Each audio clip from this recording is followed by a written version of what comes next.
Hi friends అందరికీ welcome back to my channel. Welcome to Tejasri vlogs. ఈరోజు మన వీడియోలో వచ్చేసి ఎగ్ కర్రీని అయితే చెప్తున్నానండి. సో ఎక్కువ గ్రేవీతోనే ఎలా కర్రీ చేసుకోవాలో మన వీడియోలో చూసేద్దాం. మన వీడియోని ఎవరైనా ఫస్ట్ టైం చూస్తున్నట్లయితే సబ్స్క్రైబ్ చేయడం మర్చిపోవద్దు.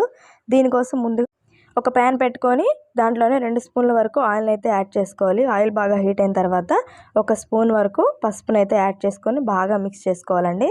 ఇందులోని మనం ముందుగానే గుడ్లను ఉడకబెట్టుకొని దాన్ని లైట్గా నైఫ్తో చిన్నగా కట్ చేసుకొని వాటిని అయితే వేసేసుకొని వేయించుకోవాలి. నేనైతే ముందే ఉడకబెట్టేసుకున్నాను. సో ఇలా వేసుకొని వీటిని బాగా వేయించుకోవాలి. సో ఇలా బాగా రెడ్ కలర్లో వేగిన తర్వాత దీన్ని తీసుకొని పక్కన పెట్టేసుకోండి. తర్వాత మరొక ప్యాన్ పెట్టుకొని అందులోని 1 స్పూన్ వరకు ఆయిల్ని అయితే యాడ్ చేసుకోవాలి. సో ఆయిల్ అంతా హీట్ అయిన తర్వాత దీంట్లోకి కొద్దిగా కరివేపాకు, 2 ఎండుమిర్చిని వేసుకొని అలాగే దీంతోపాటు సన్నగా కట్ చేసుకున్నటువంటి ఉల్లిపాయలను కూడా యాడ్ చేసుకొని బాగా మిక్స్ చేసుకోవాలి. సో ఈ ఉల్లిపాయలంతా మెత్తబడే వరకు బాగా కలుపుకోవాలి. సో ఇదంతా బాగా మగ్గిపోయిన తర్వాత ఇందులోకి 1 స్పూన్ వరకు ఉప్పు, అలాగే 1 స్పూన్ వరకు పసుపును, మంచి టేస్ట్ కోసం 1 స్పూన్ వరకు అల్లం పేస్ట్ని వేసుకొని బాగా కలుపుకోవాలి. సో ఈ అల్లం అంతా పచ్చివాసన పోయే వరకు ఇలా బాగా వేయించుకోవాలి.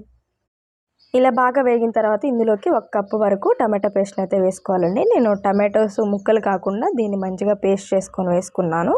అప్పుడే మనకి గ్రేవీ అనేది చాలా వస్తుంది. సో ఇదంతా బాగా కలిపేసుకొని వేయించుకోవాలి. సో ఇలా బాగా ఉడికిపోయిన తర్వాత ఇందులోకి 1 కప్పు వరకు చిక్కటి చింతపండుని అయితే యాడ్ చేసుకున్నాను. సో మనకి పులుసు పెట్టుకుంటున్నాం కాబట్టి చింతపండుని చిక్కగా వేసుకుంటే టేస్ట్ అనేది చాలా బాగుంటుంది. ఇందులోకి 1 స్పూన్ వరకు కారం, అలాగే 1 స్పూన్ వరకు ధనియాల పొడిని యాడ్ చేసుకోవాలి. దీంతోపాటు 1 స్పూన్ వరకు గరం మసాలా పొడిని యాడ్ చేసుకొని వీటన్నిటిని బాగా మిక్స్ చేసుకోవాలండి. సో ఇది అంతా తిక్కుగా వచ్చే వరకు బాగా ఉడికించుకోవాలి. సో ఇలా కర్రీలో నుంచి మొత్తం ఆయిల్ అంతా సపరేట్ అయిన తర్వాత మనం ఇందాక రోస్ట్ చేసుకున్నాం కదా, ఆ గుడ్లను ఇందులోకి యాడ్ చేసుకోవాలి. సో ఇలా మొత్తం వేసుకున్న తర్వాత కొద్దిగా కొత్తిమీరను చల్లి కొత్తిమీర కొద్దిగా మగ్గే వరకు ఒక 5 మినిట్స్ మూత పెట్టి ఉడికించాలి. అంతే, సింపుల్గా అయిపోయింది కదా. ఇప్పుడు ఒక బౌల్ తీసుకొని మొత్తం దాంట్లోకి యాడ్ చేసుకొని కొత్తిమీరతో సర్వ్ చేసుకుంటే చాలా బాగుంటుందండి. ఓకే ఫ్రెండ్స్, ఈ వీడియో అందరికీ నచ్చింది అనుకుంటున్నాను. Thanks for watching. అలాగే మీరు కూడా ఇలానే ట్రై చేయండి.